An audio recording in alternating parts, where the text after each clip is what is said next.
en la página 212. Conocemos las grandes maravillas de Oriente. En el libro de Botán, el semidios mexicano, al narrar su expedición, describe un pasadizo subterráneo que discurría bajo tierra y terminaba en las raíces del cielo, añadiendo que este pasaje era un agujero de serpiente, un agujero de culebra, y que él mismo fue admitido en él porque él mismo era un hijo de la serpiente o una serpiente. Es en las cartas de Bobot. Esto resulta en efecto muy sugerente, pues su descripción del agujero de la serpiente corresponde a la antigua cripta egipcia, tal y como se ha mencionado anteriormente en las catacumbas. Además, los hierofantes de Egipto, al igual que los de Babilonia, se autodenominaban generalmente hijos del dios serpiente o hijos del dragón. No porque como Desmos quisiera hacer creer a sus lectores fueran ellos la progenie de los incubos de Satanás, el gran maestro, la antigua serpiente de Edén, sino porque en los misterios la serpiente era el símbolo de la sabiduría y la inmortalidad. En esta sección afirma Movers, el sacerdote asirio llevaba siempre el nombre de su Dios, incluye en su obra Los Fenicios. Afirma Movers, el sacerdote egipcio asirio lleva siempre el nombre de su Dios, que será en Los Fenicios. Movers nació en 1806. Frank fue un destacado teólogo católico, romano, alemán, orientalista, reconocido principalmente por su monumental investigación sobre la civilización fenicia. Fue profesor de teología del Antiguo Testamento en la Universidad de Breslau y un experto en lengua. Decía él que el sacerdote asirio lleva siempre el nombre de su Dios. De Movers, interesante. Frank, destacado teólogo católico, romano, alemán, orientalista, reconocido principalmente por su monumental investigación sobre la civilización fenicia. Fue profesor de teología del Antiguo Testamento en la Universidad de Breslau y un experto en lenguas. Afirma Movers, el sacerdote asirio lleva siempre el nombre de su Dios. El sacerdote Satanás se convertía en Satanás. El sacerdote serpiente se convertía en serpiente. El sacerdote asirio lleva siempre el nombre de su Dios, en los fenicios.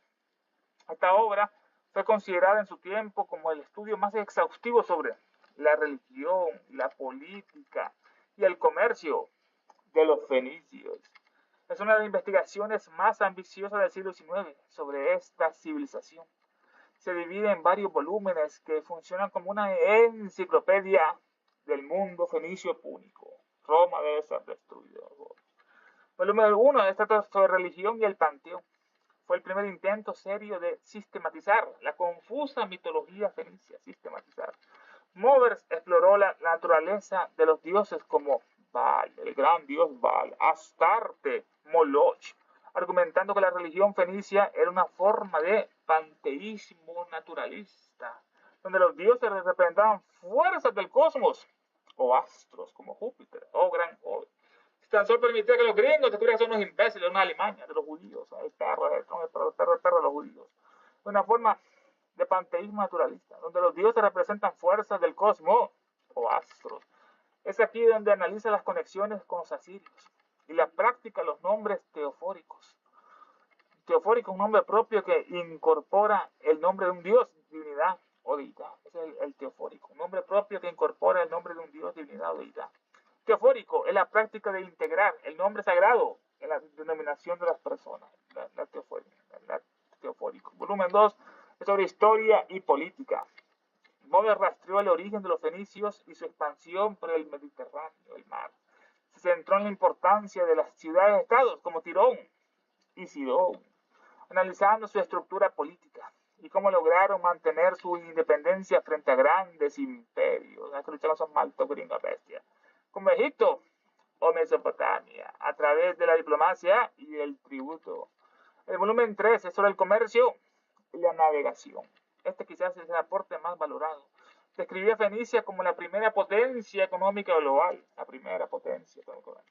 Detalló sus rutas comerciales desde Gran Bretaña, Inglaterra hasta África. Sus monopolios, como el de las púrpuras, con un molusco, la púrpura, y el vidrio, su monopolio y su habilidad para la construcción naval, que les permitió dominar el mar siglos antes que los griegos. Los fenicios son más antiguos. La influencia de la Biblia y el mundo antiguo.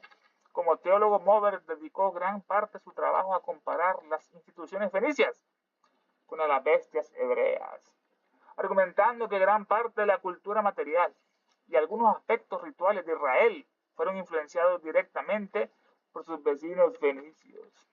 Mover, tremenda obra esta de los fenicios. Afirma Mover, el sacerdote asirio lleva el nombre, siempre el nombre de su Dios. Se lo dice, lleva siempre el nombre de su Dios. En los fenicios, página 70. En esta página 70 analiza Mover cómo los sacerdotes asirios y fenicios adoptaban nombres teofóricos, reflejando su rol como representantes directos de la divinidad.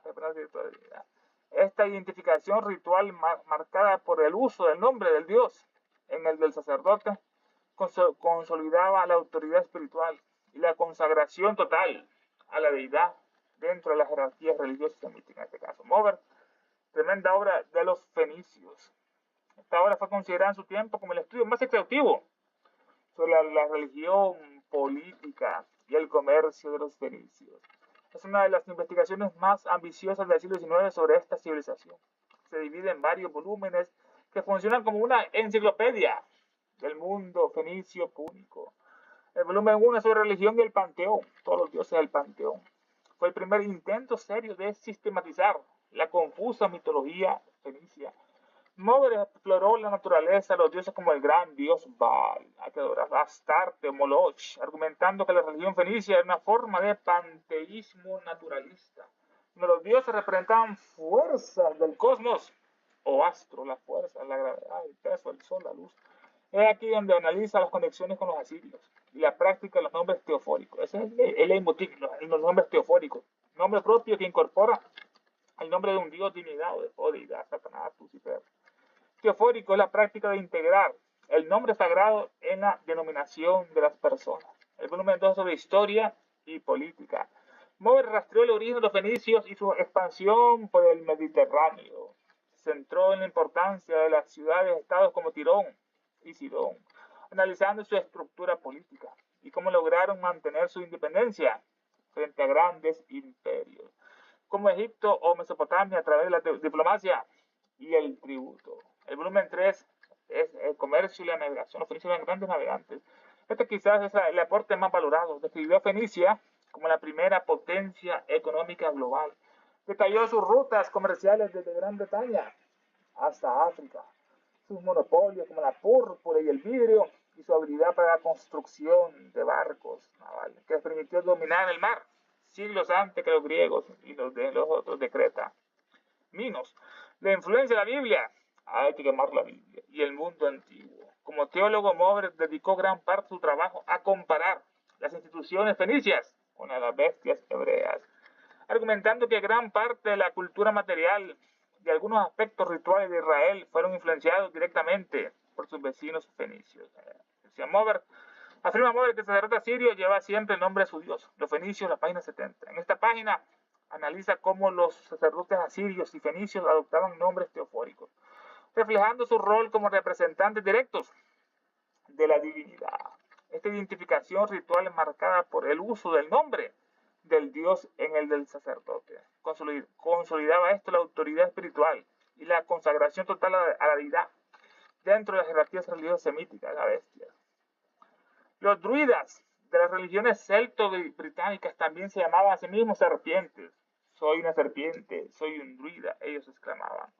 Los druidas eran una casta sacerdotal que floreció en la Gran Bretaña y la Galia, en Francia. Eran iniciados que admitían mujeres en su orden sagrada. Admitían a las mujeres en su orden sagrada y las iniciaban en los misterios de su religión. Nunca pusieron por escrito sus versos y escrituras sagradas, no las escribían, sino que, a semejanza a los brahmanes de la India de la antigüedad, las confiaban a la memoria. Increíble. Hecho que, según una afirmación de Julio César necesitó 20 años para cumplirse esos 20 años. Como los parsis, no tenían ellos imágenes ni estatuas ni de sus dioses, no eran idólatras. La religión celta consideraba como una impía irreverencia al representar a un dios cualquiera, aún los de menor importancia, era una figura humana. Bueno, habría sido que los cristianos, griegos y romanos hubiesen aprendido esta lección de los paganos. Druidan, nos dice Elena. Los tres principales mandamientos de su religión eran obediencia a las leyes divinas, ser obediente a las leyes divinas, interés por el bien de la humanidad, el bien común, sufrir con fortaleza todos los males de la vida. Son los druidas. Los druidas de las religiones celto-británicas también se llamaban a sí mismos serpientes. Soy una serpiente, soy un druida, ellos exclamaban. Esto de la serpiente no está solo en México, en Maya, sino también en los druidas. Los druidas, una casta sacerdotal que floreció en la Bretaña y la Galia. Eran iniciados que admitían a mujeres en su orden sagrada. No solo los hombres, también las mujeres. En ese caso estaban correctos. Y las iniciaban los misterios de su religión. Las iniciaban los misterios. Nunca pusieron por escrito sus versos y escrituras sagradas. No las escribían. Sino que a semejanza a los brahmanes de la antigüedad, las confiaron a la memoria. Hecho que según la afirmación de Julio César necesitó 20 años para cumplirse, en este caso 20 años de esos versos. Como los parsis de Zoroastro, no tenían ellos imágenes ni estatuas de sus dioses. La religión celta consideraba como una impía irreverencia el representar a un dios, cualquiera, aún los de menor importancia, en una figura humana. Bueno habría sido que los cristianos, griegos y romanos hubiesen aprendido esta lección de los paganos druidas. Los tres principales mandamientos de su religión eran obediencia a las leyes divinas, interés por el bien de la humanidad y sufrir con fortaleza todos los males de la vida. Fortaleza importante. Los druidas de las regiones celto-británicas también se llamaban a sí mismos serpientes. Soy una serpiente, soy un druida, ellos exclamaban. El Karnak egipcio es el hermano gemelo del Karnak de Bretaña. Y este último, Karnak significa la montura de la serpiente. Vamos con Karnak ahora, el Karnak. El Karnak egipcio es el hermano gemelo del Karnak de Bretaña. Y este último Karnak significa la montura de la serpiente, la montaña de la serpiente. El Karnak. En egipcio, el Karnak es una ruina de los antiguos templos y palacios que existían actualmente en el lugar donde estaba situada la antigua Tebas. Tebas son las más espléndidas y grandiosas muestras de arte y destreza de los primitivos egipcios. Karnak queda hacia uno atónito y anonadado por la grandeza de aquellos restos sublimes y por la prodigalidad y magnificencia de la mano de obra que por doquiera se ve. Ningún pueblo de los tiempos antiguos o modernos ha concebido el arte arquitectónico hasta un grado tan sublime y tan grandioso como existía entre los antiguos egipcios. Y la imaginación que en Europa se eleva tan por encima de nuestros pórticos se detiene y cae impotente al pie de las 140 columnas del hipóstilo de Karnak. Son gigantes esas columnas. En una de sus salas cabría la catedral de Notre Dame sin tocar el techo y parecería un pequeño adorno en el centro del recinto. Imagínense, Notre Dame cabría en una de sus salas en sus pórticos. El Karnak egipcio es el hermano gemelo del Karnak de Bretaña y este último Karnak significa la montura de la serpiente. Karnak, que templo más bello en Tebas allá. Ruina de los antiguos templos y palacios que existían actualmente en el lugar donde se estaba situada la antigua Tebas. Son las más espléndidas y grandiosas muestras del arte y destreza de los primitivos egipcios. Cómo las construyeron gigantes. Quédase uno atónito y anonadado por la grandeza de aquellos restos sublimes, la cadena de Fiques, y por la prodigalidad y magnificencia de la mano de obra que por doquiera se ve. Ningún pueblo de los tiempos antiguos o modernos ha concebido el arte arquitectónico hasta un grado tan sublime y tan grandioso como existía entre los antiguos egipcios. Son las primeras pirámides de Karnak. Y la imaginación que en Europa se eleva tan por encima de nuestros pórticos, se detiene y cae impotente al pie de las 140 columnas del hipóstilo de Karnak. En una de sus salas cabría la catedral de Notre Dame, Nuestra Señora de París, sin tocar el techo, cabría toda la catedral sin tocar el techo, y parecería un pequeño adorno en el centro del recinto. Karnak egipcio. El Karnak egipcio es el hermano gemelo del Karnak de Bretaña. Este Karnak de Bretaña es un antiquísimo sitio en la Bretaña, en Francia, donde se levanta un templo de estructura ciclopea, consagrado al sol y al dragón, el gran maestro. De la misma clase que Karnak en el antiguo Egipto y Stonehenge en Inglaterra. Stonehenge. Véase el origen del mito satánico en el simbolismo arcaico. Tremenda obra. El origen del mito satánico en el simbolismo arcaico. Fue construido por los sacerdotes hierofantes prehistóricos del dragón solar. O sabiduría, simbolizada, siendo los más elevados los kumaras, los vírgenes, los kumaras solares que se encarnaron como Lucifer de Venus. Cada una de las piedras del referido templo era colocada en él personalmente por los sacerdotes adeptos, que iban sucediéndose en el poder y conmemoraban en simbólico lenguaje el grado de poder, condición y conocimiento de cada uno de ellos, de esas piedras, cada uno en ese caso, el Karnak. El Karnak de egipcio es el hermano gemelo del Karnak de Bretaña, y este último Karnak significa la montura de la serpiente. Karnak, antiquísimo sitio de la Bretaña, en Francia, donde se levanta un templo de estructuras ciclopéas, los cíclopes, ciclopea consagrado al sol y al dragón, el sol y la constelación del dragón. El dragón son soles y el sol es el último. Este templo es la misma clase que el Karnak del antiguo egipcio, donde se levanta un templo de estructuras ciclopéas consagrado al sol y al dragón. De la misma clase que Karnak en el antiguo Egipto. Y Stonehenge en Inglaterra. ¿Cómo hicieron Stonehenge? En el solsticio entra el sol es una perfecta en Stonehenge, alineada a esos druidas. Veas el origen del mito satánico en el simbolismo arcaico. El origen del mito satánico en el simbolismo arcaico. Fue construido por los sacerdotes y hierofantes prehistóricos del dragón solar. Karnak fue construido por los sacerdotes y hierofantes prehistóricos del dragón solar. ¿Quién lo construyeron? Esos sacerdotes. Fue construido por los sacerdotes y hierofantes prehistóricos. Es una draconte, un templo dedicado al dragón. Fue construido por los sacerdotes y hierofantes prehistóricos del dragón solar. O la sabiduría simbolizada, siendo los más elevados los kumaras solares que se encarnaron. Lucifer tiene acá los kumaras vírgenes. Cada una de las piedras del referido templo era colocada en el. Cada una de estas piedras, este templo, cada una de las piedras del referido templo era colocada en él personalmente por los sacerdotes adeptos, que iban sucediéndose en el poder y conmemoraban en simbólico lenguaje el grado de poder, condición y conocimiento de cada uno de ellos. Ese es el Karnak.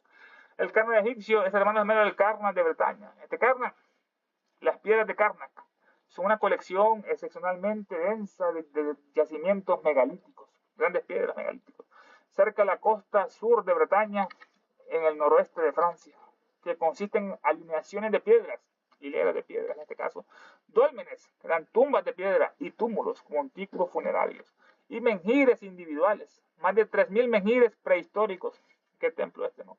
Fueron tallados en granito local y erigidos por los pueblos preceltas de Bretaña, presélticos, y forman la mayor colección de este tipo en el mundo ciclopeo. Las piedras fueron erigidas en algún momento del Neolítico, probablemente alrededor de 3300 a.C. No, eso tiene mucho más, no es 3300, mucho más. Pero algunas podrían datar de tan temprano como el 4500 a.C. Karnak, el misterioso templo este que está construido. Las piedras de Karnak. Es una colección, este es un templo, una colección excepcionalmente densa de yacimientos de grandes piedras megalíticas, cerca de la costa sur de Bretaña, en el noroeste de Francia, que consisten en alineaciones de piedras alineadas, muchas, hileras, o dólmenes, tumbas de piedra, túmulos, montículos funerarios y menhires individuales. Más de 3.000 menhires prehistóricos fueron tallados en granito local. Más de 3.000 menhires fueron tallados en granito local y erigidos por los pueblos preceltas de Bretaña. Y forman la mayor colección de este tipo en el mundo, la mayor colección. Las piedras fueron erigidas en algún momento del Neolítico, probablemente alrededor del 3300 antes de Cristo, pero algunas podrían datar de tan temprano como el 4500 antes de Cristo. El Karnak egipcio es el hermano gemelo del Karnak de Bretaña, y este último Karnak significa la montura de la serpiente, la montura, la montaña, la serpiente, el monte o el túmulo de la serpiente en este caso. Los alineamientos de Karnak no eran simples filas de piedra, sino un dracontium, un templo del dragón, un dracontium, un templo en forma de serpiente que va ondulando a escala colosal. El templo serpiente es un dracontium. Se creía que la disposición ondulante de los menhires imitaba el movimiento de una serpiente, estos menhires, estas piedras, que recorría el paisaje. Esta serpiente representaba la corriente telúrica, entre comillas, la energía de la Tierra, la corriente telúrica, la energía de la Tierra, unida a la influencia estelar, en este caso, a la influencia estelar, la influencia de las estrellas. Relación con las constelaciones de Draco, del dragón. Muchos investigadores afirman que los alineamientos de las piedras eran un mapa terrestre de la constelación de Draco. Eran igual que los mayas, que construían sus ciudades en relación a las constelaciones. Muchos investigadores afirman que los alineamientos eran un mapa terrestre de la constelación de Draco, que en la antigüedad rodeaba el polo norte celeste. Draco rodeaba el polo norte celeste, el sol y los equinoccios. Sostenían que las piedras estaban alineadas para marcar los puntos exactos donde el sol, que es la cabeza de la serpiente, salía en fechas claras. El sol es la cabeza, todo el cuerpo de Draco estaban alineados. Uniendo el culto solar egipcio Karnak con el bretón de Karnak, la serpiente de sabiduría. Ambos Karnak eran centros de iniciación. Eran centros de iniciación de los adeptos, en este caso, centros de iniciación de los adeptos. El Karnak egipcio es el hermano gemelo del Karnak de Bretaña, y este último Karnak significa la montura de la serpiente. La montura de la serpiente. Esta serpiente, estos alineamientos de Karnak en Francia, no eran simples filas de piedras, sino eran un dracontium, eran un templo en forma de serpiente. Qué hermoso, un templo en forma de serpiente o dragón, a escala colosal, escala grandísima. El templo serpiente o el antiguo dracontium. Se creía que la disposición ondulante de los menhires que tienen estas piedras, esta disposición ondulante, imitaba el movimiento de una serpiente, que recorría el paisaje. Entonces, el movimiento de serpiente que recorría el paisaje. Esta serpiente representaba la corriente telúrica, la energía de la Tierra. Esta serpiente representaba la corriente telúrica o la energía de la Tierra. Unida a la influencia estelar, como abajo, como arriba es abajo, como adentro es afuera. Unida a la influencia de las estrellas, la relación con las constelaciones. Este templo está relacionado con las constelaciones, con la constelación del dragón, del Draco. Muchos investigadores afirman que los alineamientos eran un mapa terrestre, de la constelación de Draco, que en la antigüedad rodeaba todo el polo norte celeste. Draco rodeaba todo el polo norte celeste. El sol y los equinoccios. Sostenían que las piedras estaban alineadas para marcar los puntos exactos donde el sol, que la cabeza de la serpiente, salía en fechas claves, igual que los mayas, los aztecas. El sol y los equinoccios. Sostenían que las piedras estaban alineadas para marcar los puntos exactos donde el sol, que era la cabeza de la serpiente, de Draco, el sol, la cabeza de la serpiente, donde el sol salía, donde el sol salía en fechas claves, en los solsticios y los equinoccios, uniendo el culto solar egipcio de Karnak con el bretón de Karnak de Francia, la serpiente de sabiduría. Ambos Karnak eran centros de iniciación, en este caso, ambos Karnak. Las dracontias alguna vez cubrieron la superficie de toda la tierra, y estos templos eran sagrados para el dragón, únicamente porque era el símbolo del sol. El sol era la cabeza del dragón, que a su vez era el símbolo del dios supremo, el fenicio Elón o Elión, a quien Abraham reconoció como Elión. Todavía se Sanchoniatón, Eusebio, Evangelio 36, Génesis 14 en esta parte. Las dracontias alguna vez cubrieron toda la superficie del templo. Esos templos de Dracontia alguna vez cubrieron toda la superficie del globo.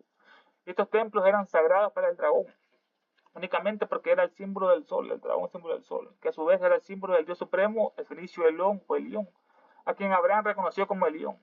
Las dracontias son templos dedicados al dragón, emblemas del sol, símbolo de la divinidad, de la vida, de la sabiduría. El Karnak egipcio, el Karnak bretón y el Stonehenge son dracontias conocidos en todo el mundo. Estos templos maravillosos, los dracontias en este caso. Estos templos dracontias alguna vez cubrieron todo el planeta, estaban rodeados del templo del dragón, los mayas, los aztecas, allá los fenicios, allá también en el sudeste asiático, Camboya, Angkor. Las dracontias son templos dedicados al dragón. Hay que volver a hacer los templos dedicados al dragón. Emblemas del sol, símbolo de la divinidad, de la divinidad de la vida y de la sabiduría en esta parte. Es el emblema del sol, símbolo de la divinidad, la vida y la sabiduría, el sol de la vida. El Karnak egipcio, el Karnak de Bretaña, Francia, y el Stonehenge son dracontias conocidos por todo el mundo. Las dracontias alguna vez cubrieron la superficie del globo, y estos templos eran sagrados para el dragón. El dragón, en Egipto, es la estrella del dragón, después de la estrella polar del norte, Polaris. Es el origen de la conexión de casi todos los dioses con el dragón. Origen de casi todos los dioses con el dragón. Bel y el dragón, Apolo y Pitón, Osiris y Tifón, Krishna y Kaliya en la India, Sigurd y Fafnir en los nórdicos, y finalmente San Jorge y el dragón en los católicos vienen a hacer lo mismo. Todos ellos eran dioses solares, y donde quiera que encontramos el sol, ahí está igualmente el dragón, como la sombra y la luz, que es el planeta. Como el dragón es el cuerpo, la constelación, y el sol es la cabeza de esa constelación. Donde quiera que encontramos el dragón, ahí está el sol, símbolo de la sabiduría. Top Hermes, el dragón. El sol es la cabeza del dragón. Todas son estrellas. Las dracontes alguna vez cubrieron toda la superficie del globo. Y estos templos eran sagrados para el dragón, el gran dragón, el dragón. En Egipto es la estrella del dragón, la estrella del Draco. Después de la estrella del Polo Norte, la principal es Polaris, después de la del Draco, estrella del dragón. En Egipto es la estrella del dragón, origen de la conexión de casi todos los dioses con el dragón. La conexión de casi todos los dioses con el dragón. Bel y el dragón. Apolo y Pitón, Osiris y Tifón en Egipto, Krishna y Kaliya en la India, Sigurd y Fafnir en Alemania. Finalmente San Jorge y el dragón, los católicos romanos, vienen a hacer todo lo mismo. Todos eran dioses solares, ellos. Krishna. Y donde quiera que está el sol, allí está el dragón, está Dios y el diablo, que es lo mismo, Dios es el diablo inverso. El dragón es el símbolo de sabiduría de Top Hermes. El sol es la cabeza del dragón de todas las estrellas. Las dracontes alguna vez cubrieron la superficie del globo, y estos templos eran sagrados para el dragón, únicamente porque era el símbolo del sol. El sol, este astro, es a la vez espíritu y materia. El astro es un perenne manantial de vida, no de la vida el sol, como la luz que emana de él sin cesar. Como dador de vida que es, conserva y sustenta a todas las criaturas, el sol.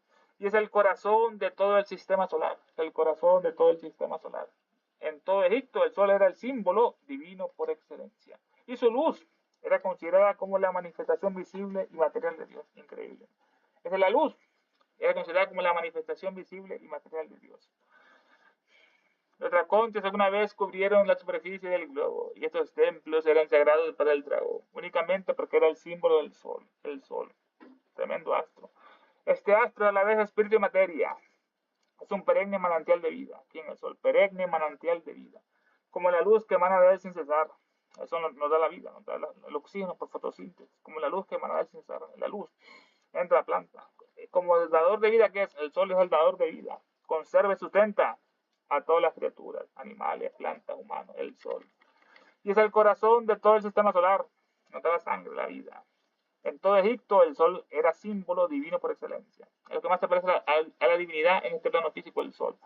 En todo el Egipto era el sol el símbolo divino por excelencia.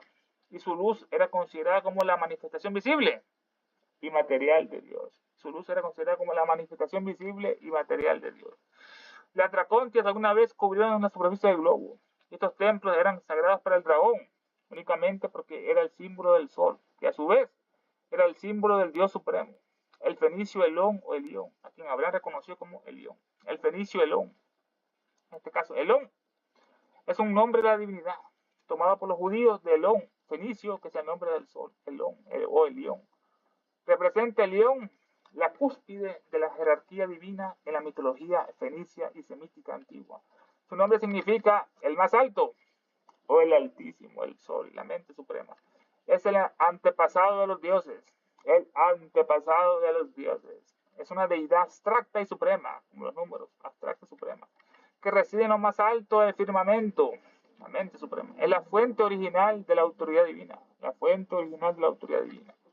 Se decía que la serpiente, el Agotodaemon, era su emisario o su forma dinámica en la tierra, mientras que el león era la inteligencia suprema e inmóvil en el cielo. Inteligencia suprema e inmóvil en el cielo. La serpiente, sabiduría, entre comillas, era la fuerza que manifestaba su voluntad en el mundo físico. Los alineamientos de piedras en este caso. Las dracontias alguna vez cubrieron la superficie del globo. Y estos templos eran sagrados para el dragón, únicamente porque era símbolo del sol, que a su vez era símbolo del dios supremo, el fenicio Elón o Elión en este caso. Elón, un nombre de la divinidad, tomado por los judíos del Elón fenicio, que es el nombre del sol, este es el león. Así que los dracontias alguna vez cubrieron la superficie del globo. Y estos templos eran sagrados para el dragón, únicamente porque era el símbolo del sol, que a su vez era el símbolo del dios supremo, el fenicio Elón o el león. Este león representa la cúspide, lo más alto de la jerarquía divina en la mitología fenicia y semítica antigua. El león era lo más alto, como Mahal.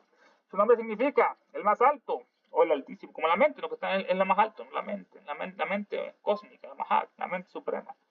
Su nombre significa el más alto o el altísimo. Es el antepasado de todos los dioses.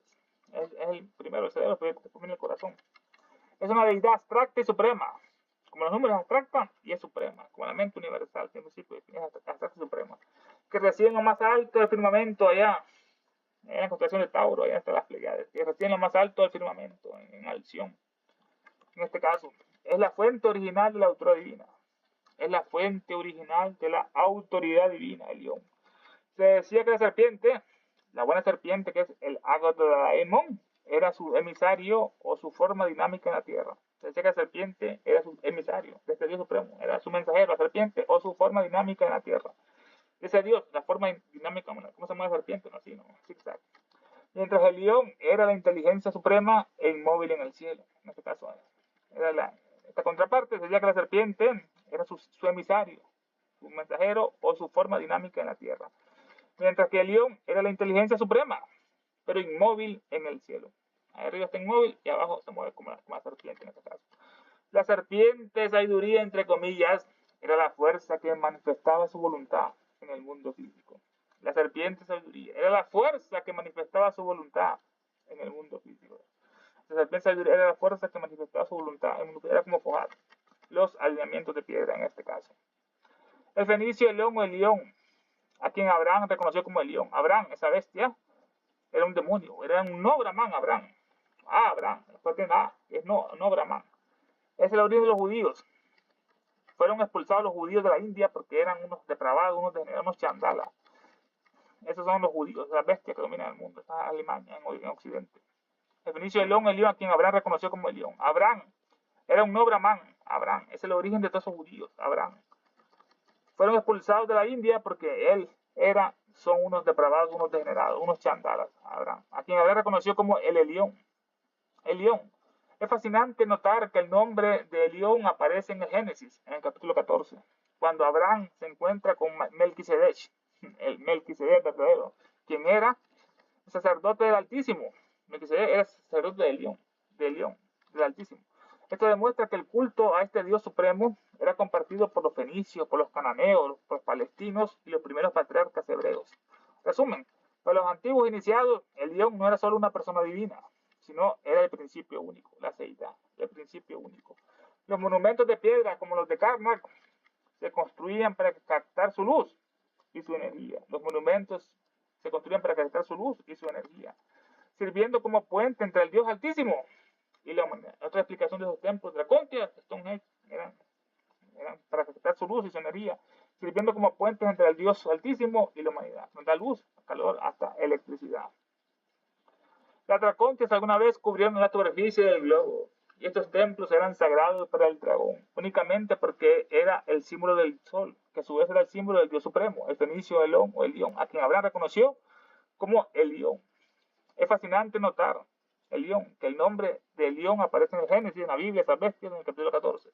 Cuando Abraham se encuentra con Melquisedec, una batalla, fue a rescatar con 4 reyes, fue a salvar a Loca, a su sobrino, y después se encontró con Melquisedec y le dio la décima parte de todo. Cuando Abraham se encuentra con Melquisedec, quien era sacerdote del Altísimo, Melquisedec era sacerdote de Elión, así como Jesús, la orden, él era sacerdote de Melquisedec, como dice Pablo en los Hebreos. Sacerdote del Altísimo Elión. Esto demuestra que el culto a este Dios supremo era compartido por fenicios, cananeos y por los antiguos patriarcas hebreos, estos israelitas. Resumen, para los antiguos iniciados, el león no era solo una persona divina, no era solamente una persona divina, sino era el principio único del león, como para Brahman. Los monumentos de piedra como los de Karnak se construían, Karnak en Egipto, o Karnak en Bretaña, estos monumentos se construían para captar su luz y su energía, captar la luz y la energía energía solar, ¿no? Como ahora se está haciendo. Estos monumentos de piedra se construían para captar su luz y su energía, sirviendo como puentes, como ese arcoíris bíblico, como el éter, como puente entre el Dios Altísimo y la humanidad. Veas en esto, dice San Soniatón, en Eusebio, esta parte de Evangelio 36, Génesis 14. San Soniatón era un autor precristiano. que escribió sobre la cosmogonía fenicia y cuyas obras han desaparecido. Parte de cuyos libros fueron traducidos al griego por Filón de Biblos. Parte de cuyos libros fueron traducidos al griego por Filón de Biblos. En la segunda mitad del siglo I. Se le considera uno de los máximos exponentes de la literatura fenicia, Sancho Ñetón, aunque todo lo que resta de su obra son los fragmentos que aparecen en los Preparation Evangélica de Eusebio de Cesarea. Estamos mencionando aquí los Preparation Evangélica de Eusebio de Cesarea, que resumió y citó las traducciones de Filón. Los fragmentos se han conservado conforme al texto religioso más extenso conocido sobre la mitología fenicia. Era una especie de teogonía que incluye pasajes de cosmogonía, el origen del cosmos, historias heroicas y la vida de los dioses, y uso de rituales con serpientes. Interesante, uso de rituales con serpientes. Sancho Ñetón, lo menciona este león, en Eusebio, ese protoevangelio, Génesis 14. Sancho Ñetón. Era un autor precristiano él. Él cita a la gente parte a quien era el símbolo del Dios Supremo, el fenicio león, el león, a quien Abraham reconoció como el león. Esto le dice Sancho Ñetón. Él fue Sancho Ñetón, un autor precristiano, historiador, que escribió sobre la cosmogonía fenicia, que escribió cómo se originó el cosmos según los fenicios, y cuyas obras han desaparecido de Sancho Ñetón, parte de cuyos libros fueron traducidos al griego por Filón de Biblos. Parte de cuyos libros fueron traducidos al griego por Filón de Biblos. En la segunda mitad del siglo I, se le considera uno de los máximos exponentes de la literatura fenicia, Sancho Ñetón, aunque todo lo que resta de su obra son los fragmentos que aparecen en la preparación evangélica de Eusebio de Cesarea, en este caso. Aunque todo lo que resta de su obra son los fragmentos que aparecen en la preparación evangélica de Eusebio de Cesarea, que resumió y citó las traducciones de Filón, judío. Los fragmentos que se han conservado conforman el texto religioso más extenso conocido sobre la mitología fenicia. Una especie de teogonía, oriente los dioses de la teogonía, que incluye pasajes de cosmogonía, cómo se unió el cosmos, historias heroicas, la vida de los dioses y uso de rituales con serpientes. Interesantes, uso de rituales con serpientes. Sancho Ñetón nace en Eusebio. Este Eusebio nació en el 263 después de Cristo, de Palestina, era un obispo de Cesarea, exegeta, y asimismo conocido como el padre de la historia de la iglesia, porque sus escritos están entre los primeros relatos de la historia del cristianismo primitivo. Eusebio, interesante, nació en el 223 después de Cristo, en Palestina, obispo de Cesarea, exegeta. Asimismo conocido como el padre de la historia de la iglesia, el padre de la historia de la iglesia, porque sus escritos están entre los primeros relatos de la historia del cristianismo primitivo. Eusebio le hace Proevangelio. Esta obra, escrita en el siglo IV, Proevangelio, es una obra apologética, la apologética. Busca demostrar a los intelectuales paganos la superioridad racional del cristianismo sobre la filosofía griega de Platón y las religiones antiguas. La obra clave para la historiografía, por citar fuentes perdidas, argumenta que el cristianismo es la culminación de la verdad. Eso es mentira, es falso. Sosteniendo que la filosofía griega fue plagiada de los hebreos, fue un plagio de los hebreos en este caso. Esta obra, Proevangelio, de Sancho Ñetón, que tiene siglo IV, es una obra apologética. La apologética busca demostrar a los intelectuales paganos la superioridad racional del cristianismo. La superioridad, eso es falso. Sobre la superioridad racional del cristianismo, sobre la filosofía griega y las religiones antiguas. La obra clave para la historiografía, por citar fuentes perdidas. Una obra clave para la historiografía, por citar fuentes perdidas. Argumenta que el cristianismo es la culminación de la verdad. ¿No? Eso no es así. Sosteniendo que la filosofía griega fue plagiada por los hebreos. También aparece en Génesis 14. Génesis 14 narra la primera guerra registrada en la Biblia y destaca el rescate de Lot por parte de su tío Abraham. Lo rescató por parte de su tío Abraham. Así como el encuentro místico con Melquisedec, el gran sacerdote de Salem. Al regresar de la guerra donde liberó a su sobrino Lot, se encontró con Melquisedec, rey de Salem y sacerdote del Dios Altísimo, el León, quien le bendijo con pan y le dio vino, pan y vino. En respuesta, Abraham le entregó el diezmo de todo. Los cristianos miran esto como una profecía de Cristo, ¿no? El pan y el vino en este caso. Los tracontias alguna vez cubrieron la superficie del globo, y estos templos eran sagrados para el dragón, únicamente porque era el símbolo del sol, que a su vez era el símbolo del Dios Supremo, el fenicio del León o el León, a quien Abraham reconoció como el León. Véase San Ñetón, Eusebio, por Evangelio 36, también Génesis 14. Génesis 14 narra la primera guerra registrada en la Biblia, la primera guerra registrada en ese libro demoníaco. Destacan el rescate de Lot, fue rescatado Lot por parte de su tío Abraham, así como el encuentro con un místico con Melquisedec. Al regresar de la guerra, donde liberó a su sobrino Lot, se encontró con Melquisedec, rey de Salem y sacerdote del Dios Altísimo, quien lo bendijo con pan y vino. En respuesta, Abraham le entregó el diezmo de todo. Solo Elena transmite esta sabiduría. Porque tanto lo oculta el sistema, porque dice la verdad acerca de todo. Y esas bestias de Estados Unidos, esas alimañas engañando al pueblo, hacen una cita, prenden a la gente, esas alimañas bestias de ahí, de la embajada gringa. Esas alimañas aquí debe ser ilegal. Esas bestias que están curando a la gente, esas alimañas. O esa bestia, Donald Trump, o esa alimaña. Algo le pasa a esa bestia. O sea, Isaac Howling. Invocación al demonio solar por la guerra del mundo. Nos inclinamos con devoción y reverencia hasta la presencia invisible del diablo en el universo, el logo central universal. Nuestro logo solar, la jerarquía satánica diabólica, Nuestra Señora Blavatsky, la madre del mundo, el señor Buda, el Manu Bhavata, el Bodhisattva, el señor Maitreya, el Mahachohan, Mahasura y los siete Chohanes. Y los diablos maestros de la gran fraternidad oscura. Y fervorosamente les pedimos con los poderes de sabiduría, de odio, de oscuridad y guerra, circunden que encadena a la humanidad entera. Inspira a todos los dirigentes de todas las naciones para que sufran disturbios, guerras, catástrofes, enfermedades, calamidades, hambruna y tanto más. Que aquellos poderes que siempre trabajan por el mal, por el progreso y la ciencia de la humanidad inspiran a los dirigentes de todas las naciones para que establezca sobre la tierra una guerra, verdad, de sufrimientos perdurables. Que las fuerzas de las venzan las fuerzas de la luz. Que el mal, el caos y el sufrimiento encadenan a la maldita humanidad entera. Que la guerra y la maldición de los diabólicos seres se derramen por el mundo. Que los poderes de sabiduría, tinieblas y odio vuelvan a todos los seres y a todas las criaturas, a todos los hombres y mujeres de esta tierra. Hay una sola vida, una sola satanicidad de hombres y muere una destrucción de naciones. Que el espíritu de desunión y el odio incompasivo que no conoce barreras se apodere del planeta entero. Que los grandes diablos maldigan y guíen a sangrar la humanidad y siempre. Permitiendo cada uno de nosotros, vayamos adelante, rindamos en niveles internos, servicio para el cual estamos más capacitados, que así sea. Creo en Satanás, padre del mal y señor nuestro, y en su hijo el anticristo, nacido en de una santa virgen Helena. Creo en el diablo omnipotente, padre del mal, destructor de todas las cosas, perturbador de los cielos y la tierra, y el anticristo su único hijo, que fue concebido por obra del espíritu maligno y nació una sacrílega y bella virgen, fue glorificada por los hombres y reinó sobre ellos. Subió al trono de Dios Todopoderoso y sentado junto a él ahí insulta a los vivos y a los muertos. Creo en el espíritu del mal, en la sinagoga de Satanás, en la comunión de los malvados, en la partición del cuerpo, en la muerte supernatural. Del cielo cayó un lucero.